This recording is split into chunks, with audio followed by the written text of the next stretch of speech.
हम सुधा झा भादो इजोरिया पख के एकादशी व्रत कथा सुना रहल छी। त सुनै जाओ कर्मा धर्मा एकादशी व्रत कथा। एक समय धर्मराज युधिष्ठिर भगवान से पूछलखिन, हे केशव, ई व्रत केला से कोन फल भेटैया, एकर की विधान अछि? भगवान कहलन, हे राजन, अनेक पाप के नष्ट करऽ वाला और अंत में स्वर्ग देवऽ वाला भादव शुक्ल पक्ष एकादशी कथा सुनला मात्र सौ प्राणी सब पाप से मुक्त भ जाइत अछि। जे मनुष्य भादव शुक्ल पक्ष एकादशी के दिन वामन देव के रूप में पूजा करता, वो तीनों देवता ब्रह्मा, विष्णु और महेश के पूजा करता।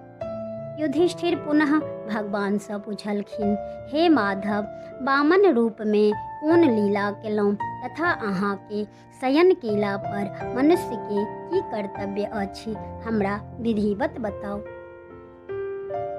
भगवान कहलन, त्रेता युग में बलि नामक एकटा दानव छल। ओ बहुत भक्त, दानी और सत्यवादी तथा ब्राह्मण सेवा करऽ वाला छल।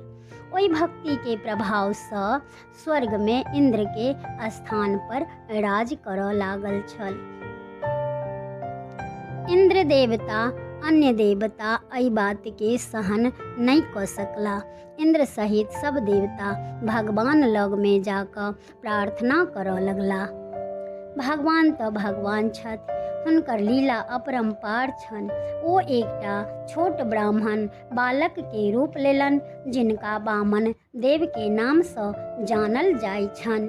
वामन रूप में अत्यंत मनोरम सुंदर लागि रहल छथि। वामन ब्राह्मण बालक रूप ध बलि राजा के कहलखिन, हमरा 3 पग भूमि दान में दिय। राजा बलि तैयार भ गेल। तहन भगवान अपन आकार बढ़ौलन और 3 डेग में 3 लोक जीत लेलन। भूलोक में जंघा, स्वर्गलोक में कमर, महलोक में पेट, जनलोक में हृदय, तपलोक में कंठ और सत्यलोक में मुंह। ई देखिए देवता सब स्तुति करऽ लगला। भगवान बलि के कहलखिन, तेसर पग कतऽ राखू? तेसर पग रखा लेल राजा बलि अपन सिर नीचा क लेलक। भगवान तेसर पैर राजा बलि के माथ पर राख लेलन। ओ दानव पताल चली गेल। भगवान ओकरा अत्यंत विनीत देख क कहलखिन, हम तोरे लग रहबो। भगवान के प्रतिमा राजा बलि लग रहैया। भादव शुक्ल पक्ष एकादशी क भगवान क्षीर सागर में करवट बदलै छथि। तैं एहि व्रत के परवर्तनी एकादशी नाम से सेहो जानल जाइए। ई व्रत कयला से मनुष्य सब पाप से मुक्त भ क स्वर्ग लोक प्राप्त करै छथि। और जे ई कथा सुनै छथि हुनका अश्वमेध यज्ञ केलाक फल भेटैया। तो ई छल कर्मा धर्मा एकादशी व्रत कथा।